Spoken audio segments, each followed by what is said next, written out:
yesterday we talked about uh, Deshaun Watson and Chad Wheeler and the differences, stereotypes amongst media coverage for both Deshaun Watson and Chad Wheeler, which begs to differ the different other types of stereotypes that Black people have to deal with, as well as athletes and Black people all around the world. So today, I actually want to talk about what Dana Borsley had to say about Justin Fields in the upcoming draft and show some different stereotypes there as well. So I'm gonna try to breeze through those real quick. But before we get started on that, Darren, how you feeling? I'm cool. Cool. Another day. Almost done. So I'm cool. How about yourself? I'm good. I'm good. Just doing a normal day's work. Yeah. That's me. That's what I stick with. Yep. That's it. All right. So let's get into it real quick, Daryl. Let's talk about these stereotypes. First, let's talk about what Dana Borsley had to say. What he had to say the other day in regard to Justin Fields. I think he said it Monday the 5th. So he pretty much questioned Justin Fields and his ability of his work ethic, but he did not clarify himself when he said that. When he should have said that this was something that came off firsthand, and this is something that I am not aware of, but when I am getting feedback off of other teams questioning his work ethic. Instead, he went on Pat McAfee and pretty much just went into this big rant about Justin Fields and his work ethic. And I think he said something about not being smart for the game, etc., things like that. There was a lot of people that went into a frenzy about that. It's something worth looking at when you think about it, because there are a lot of scouts that usually, and it's a lot, not all of them, but there's a lot of them that likes to use different terminology of words. Mm-hmm. White quarterbacks and Black quarterbacks. Hence, an example, terms that they would use for white quarterbacks: smart, display intelligence, understand the game, leader with command of the huddle, consistent, calm, poised, credit for production, good at outstanding, fit prototype. What I am about to get ready to share with you and everybody else right now is stereotypes that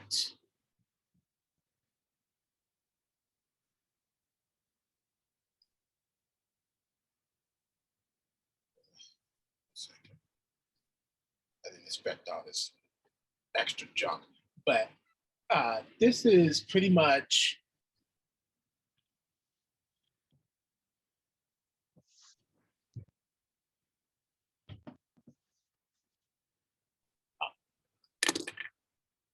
this is what's being used amongst Black people. These are the terms that Black people use. As soon as I can get it up here.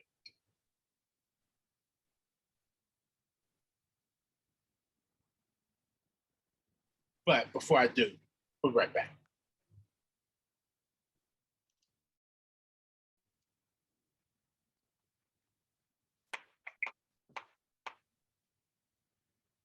Okay, my bad about that. All right, I had to reboot just so I can get this to share. So, okay, you see this? Yes. All right, so these are the terms that they use for minority quarterbacks, which are Black people. Physical characteristics, judged as erratic or unpredictable. Success and failures to outside sources. Learned body parts, hands, weight, frame, body, big or lean. Votes prematurely, not stand in the pocket, hesitate. Less of a leader. Game has, what is this called? Deficits, and footwork is a mess, and he has issues. These are the terminologies that they use.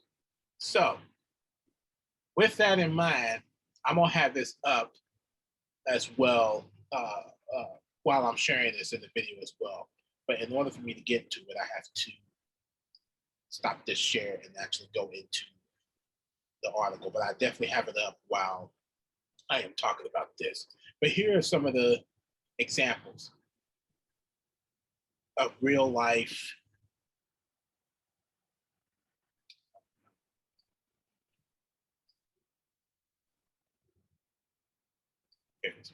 here are some of the examples right off the bat that uses these terms.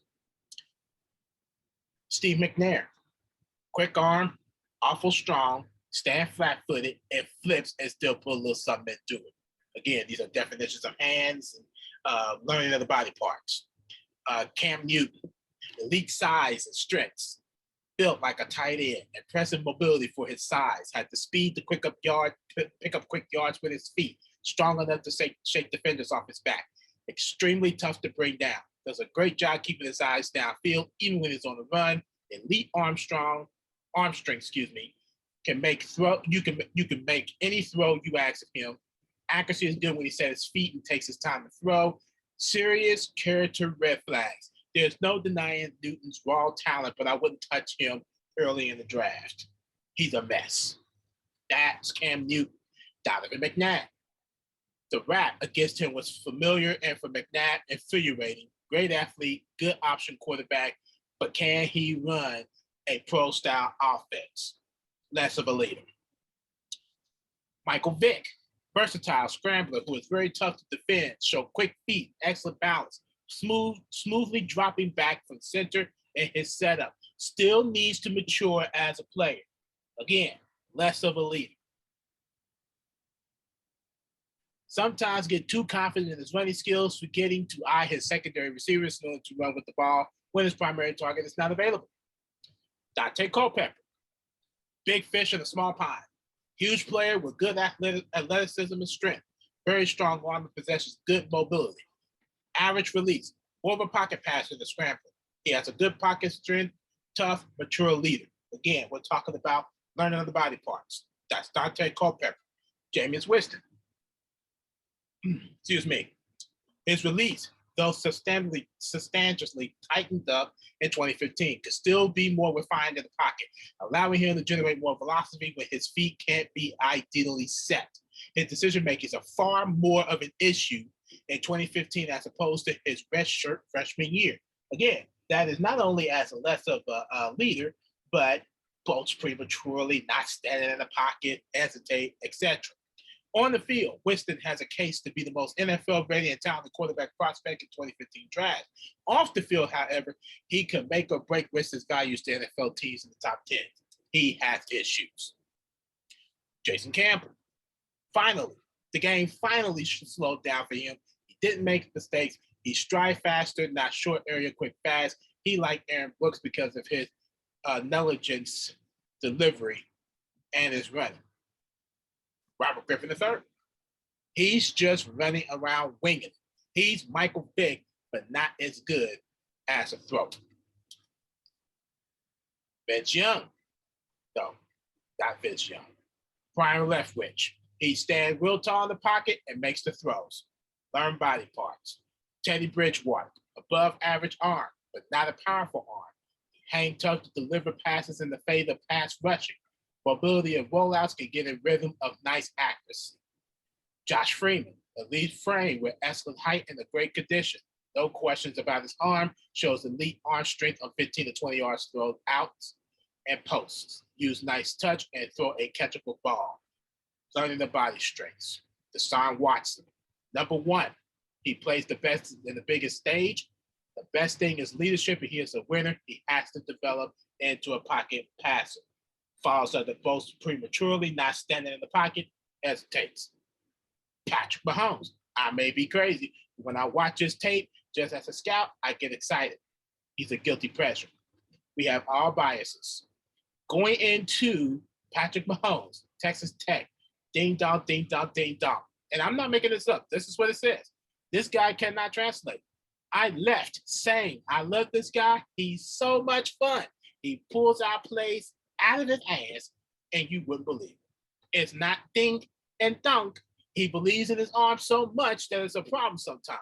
He's not ready right now. I'm not comparing him to Aaron Rodgers, but that's a natural sense of making plays when the breakdown is unusual. Now, can he make plays from structure? Now, what do you think about that? Patrick Mahomes is a Super Bowl champion. Am I right or wrong? Yeah, he's a Super Bowl champion. EJ Emanuel. As most quarterbacks are in the college, he is very overreactive to bodies around him. There are concerns, but when you look at some of the positives, I'm very anxious to see where he gets drafted because he gives you that read option factor. And lastly, but not least, Jamarcus Russell. The only thing that's going to keep Russell from being great is him. What it comes down to is you got to figure out whether this kid wants it to be the best quarterback in football. Your thoughts?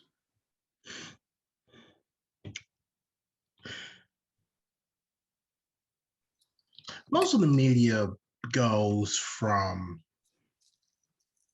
they think that they know these players based off of how they've been interviewed and how they watch film and how they are able to evaluate one's player worth ethic for whatever reason. And they think that they just can understand a black quarterback's motives versus a white quarterback's motives. And to me, I think that if you're going to actually go and give those type of comparisons or give that type of evaluation, we're not standing, or black quarterbacks are not standing a equal chance in any stage in the NFL, rather if they are a cannon arm, or rather if they're an elite runner, a scrabbler. Although Patrick Mahomes ended up winning the Super Bowl, they still had to question everything.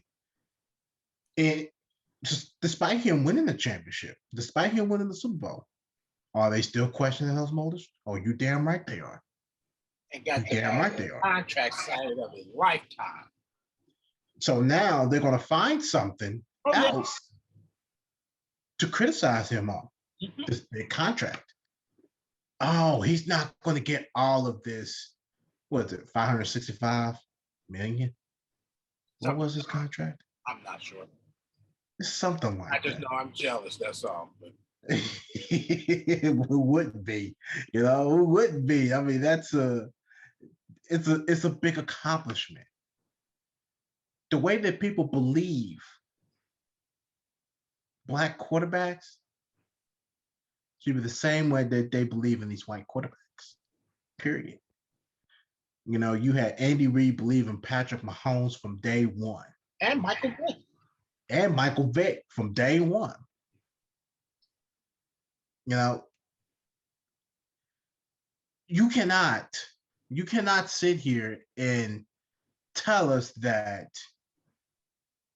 they have a just amount of a better opportunity to be treated as how they would be evaluated if there was a white quarterback. Equal stands and these stereotypes, it just has to stop. It has to stop. It ain't fair. It ain't fair at all. Let me just say this real quick. Trevor Lawrence, his best traits: field vision, pocket presence, accuracy, release time, mobility, athleticism, NFL readiness, leadership, scouts tape. He is the best I've seen, and I've gotten into the league before Andrew Luck came out. He has it all. And he fails in the NFL. And if he fails in the NFL, it's because of the situation around him and not because of any shortcoming to his game. He's better than anyone in the last 10 drafts, and it's not even close. That comes from an NFL director of player personnel. And it's funny that they didn't insinuate to say, oh, he's a mess. Or pretty much what you just said. They pretty much said everything about the minority of a black quarterback. Yeah, saying that they're a mess. And you just said that about Trevor Lawrence. You just cleaned it up. That's what you did. Physical characteristics pretty much for Trevor Lawrence. Didn't say anything else about that on there. And everything about the white quarterback, everything's everything. Fit prototype, good or outstanding, credit for production, consistent, calm, poised, leadership with command of the huddle, understands the game, display intelligence, and smart. You cleaning stuff up. You cannot do that. Just speak the truth. If they're a mess, damn it, they're a mess. Quit sitting up here trying to make it seem like that white quarterbacks are better than black quarterbacks. You can't stereotype these type of ordeals. You just can't do that. Why is it how are you showing fairness to one how we always express equality? If you're going to use words, use them in equality and not in the way I just explained it. You know, don't build up or don't clean up what you said about Trevor Lawrence because of a situation that surrounds him versus what you said about Patrick Mahomes or who was it? Or Deshaun Watson saying that he was a mess. Was it Jameis Winston? Very well could have been any one of those quarterbacks, to be honest. Yeah, it could have been any one of those. Like, oh, he's just a mess. You're pretty much saying the same thing. You're just saying in a better term for Trevor Lawrence. Don't do that. That's stupid. Yeah. Why would you do that? Yeah. I'm thinking it was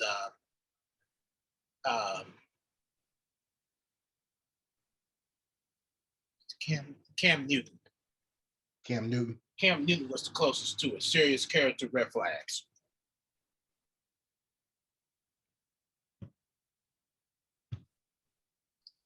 That ain't cool. That's why we always talk about these things. Oh, yeah. Stereotypes to how they treat other people, other minorities. Yeah. That's why we talk about this. Yeah. Anything else? Nope. All right. We'll be right back with the sports talk of the podcast. We'll be right back.